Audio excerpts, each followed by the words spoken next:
De tantas experiencias que nosotros podemos ver, sentir y vivir, a veces no podemos ver el más allá de lo que solamente nosotros sabemos sentir. A veces hay experiencias que no son tuyos, pero que llegan a marcarte para toda la vida. En el año 1938, rumores de una nueva guerra, solo años después de la primera, empezaron a surgir. Todo esto por el fin de adquirir más poder y territorio. Y en medio de esto, las minorías del mundo fueron los más afectados. Se encontraron en la mitad de toda la maldad que puede expresar una guerra. Este fin de semana visité el Illinois Holocaust Museum en Skokie, Illinois, justamente en una de las ciudades con la población de judíos más grande en este estado. En 1985 había un estimado de 60.000 judíos en esa área y con 7.000 sobrevivientes del holocausto residiendo ahí. Justamente Skokie, por su gran población, justamente Skokie ha sido el centro de mucha actividad con el sentir antisemitismo. En el museo vi muchos artefactos acerca de la guerra pertinentes a la comunidad judía. Por supuesto vi maletas, zapatos, pero también encontré invitaciones de boda, dibujos de niños, indicaciones de que había vida en medio de tanta guerra. Y antes de la guerra, por supuesto. Pude ver el corazón de una cultura. Algunos datos que aprecié bastante fueron los datos honestos, que no solamente les pertenecía a la comunidad judía, que fueron 6 millones que fueron masacrados, pero también incluyeron a las otras minorías que también sufrieron con ellos, igual o peor. Incluyeron fotos de alemanes discapacitados que fueron parte del programa de exterminar personas con defectos, porque el gobierno totalitario quiso acabar con ellos. Gitanos mayormente no tuvieron oportunidad para escapar, ni por lo menos tener oportunidades de sobrevivir. Pasar hambre severos, pero no. En comunidades conjuntas ellos fueron fusilados. Españoles comunistas también se encontraron en campos de concentración. Personas con solamente mitad sangre judía. Personas que no tenían las medidas correctas para la sociedad que se estaba viviendo en Europa. Fueron perseguidos. Adolfo Hitler quería su propia civilización y crearlo a su manera, la más perfecta a costa de cualquier defecto según su ideología, sus pasiones y estado mental. Por último, el único defecto que tuvo Europa era su mentalidad y su ideología que contaminó al mundo entero con sus ideas satánicas. Gente, ideas pueden ser revolucionarias. Ideas pueden acabar con nuestra civilización o ayudar a desarrollar más progreso y salvar vidas. Y esto simplemente es una historia donde hizo más mal que bien, por supuesto. Conocí a un gran señor, un hombre que sobrevivió 3 campos de concentración. Vught, un campo de tránsito y un campo que se escucha más, que tiene un nombre por sus atrocidades, Bergen-Belsen, donde justamente Anne Frank y su hermana se encontraban y fallecieron. Su historia empieza así. En 1938, su mamá empezó a mover cielo y tierra para sacarle a él, de 10 años, y su hermanita de 4 años, fuera de donde estaban viviendo en Alemania. Él se llama George Levi Müller y ella Ursula. La situación de ellos se vuelve muy peligroso cuando era la noche del vidrio roto, que realmente fue lo que inició esta guerra en contra de los judíos, donde el ministro de propaganda de nazis había iniciado estos actos de terror en contra de los judíos, con el permiso del gobierno, porque al fin Alemania entero iba a ser responsable por sacarlos a fuerza. Eran 2 noches de terror que fue responsable por matar a 900 judíos. Quemaron casas, vandalizaron locales, quemaron sinagogas, lo cual podemos ver en estas imágenes. En esta noche de aquí en Alemania, todo cambió. Empezó la purga.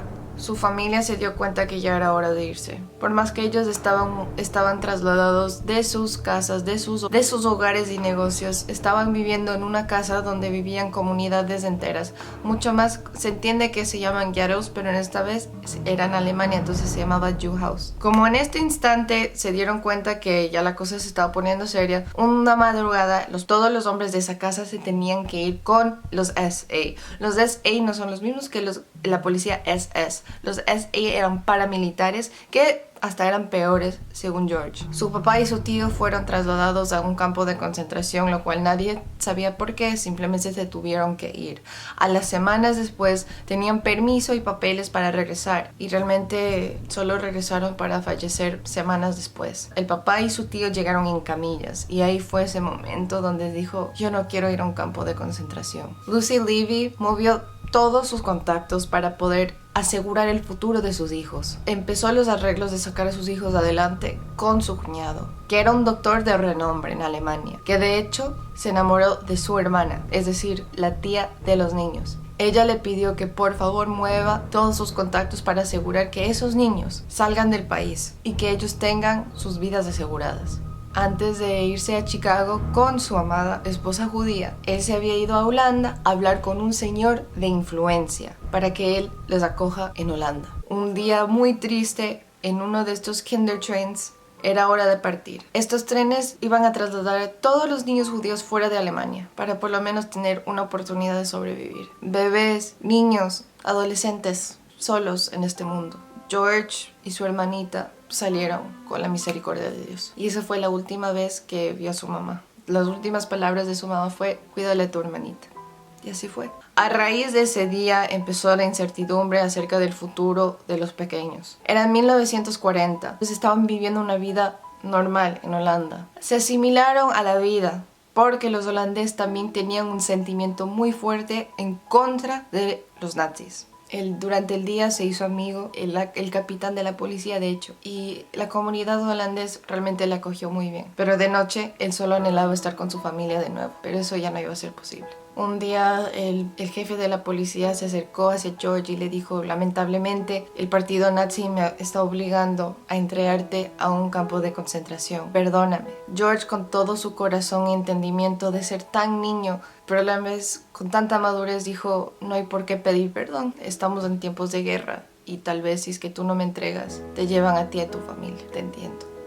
Y con mucho peso en su corazón, él y su hermanito fueron llevados a la casa del holandés de influencia que su tío había conversado. Y ese señor le dijo: no se preocupen, voy a tratar de sacarles de ustedes lo más antes posible. Y por ende fueron al campo de concentración después de eso. Sobrevivieron un campo, después a otro campo de tránsito, lo cual él dijo que solamente tránsito era la palabra para decir vida o muerte. O ahí vivías hasta ir a otro campo para trabajar, o morías ahí mismo en los cuartos de gas. Y el señor holandés le salvó la vida y que le mandaran a uno de esos cuartos. Vivió.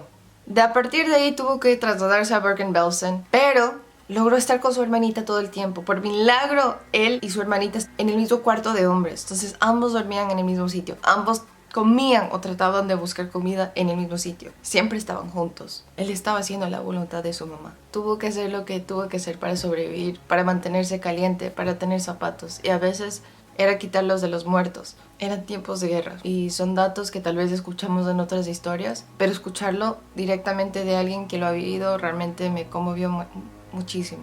Un día se está acercando el fin de esta guerra. Los alemanes ya tenían miedo. Y ustedes han escuchado acerca de las marchas de la muerte, donde sacaban a todos los judíos para tratar de esconder las pruebas de que estaban siendo torturados. Los alemanes les sacaban y les hacían caminar por kilómetros hasta matar o fallecer caminando. Pero en esta él y su hermanita estaban a bordo del tren de la muerte. Porque este tren, sin comida, sin aire, sin agua, estaban metidos todos los del campo en trenes, y él lo describió que estaban literalmente parados así, con personas al frente, adelante y pues sus necesidades, y eran 13 días en ese tren. Nunca paraban, a no ser que ya era para desalojar los muertos. Que murieron tantas personas que de lo que solo podía estar parado así, ya tenía un lugar donde acostarse. En esos 13 días, después de 13 días y años de captividad en estos campos, llegaron los soldados del Ejército Rojo. Fueron liberados. Y George lo describió que a pesar de que se casó, tuvo hijos, a pesar de aprender a volar avión a los 50 años, el día más feliz de su vida fue ese día, cuando les dijo: están libres. Después de su liberación cayó enfermo en un hospital, pero se recuperó y a partir de ahí él y su hermanita embarcaron a buscar el Señor que les ayudó a vivir. La voluntad de Lucy Levy se cumplió. Sus hijos estaban vivos y por ahí mismo en el año 1947 en primera clase viajaron hacia Chicago. Su historia de sobrevivencia no se termina ahí. Superó traumas insoñables. Cada día se despierta con un propósito. Seguir su vida, cumplir metas y contar su historia para que nadie se olvide. Él dijo que nunca supo cuándo se iba a morir y tampoco es que pensaba en eso. Él solamente quiso buscar una manera de conseguir comida para él y su hermanita. En esas condiciones de presión, de angustia, de ansiedad, de miedo. El sobreviviente de 89 años dio una lección muy grande para este mundo. Perdonar, agradecer y seguir viviendo y cumpliendo metas, no importa la edad. Thank you, George Mueller. Esta ha sido una gran historia que me impactó bastante y sé que nunca me lo voy a olvidar en mi vida y realmente son una gran inspiración para mí. Que estos dos niños en este mundo lograron lo que muchos no pudieron hacer. Fue un honor conocerle, pues espero que les haya gustado este video. Que Dios les bendiga grandemente, chicos.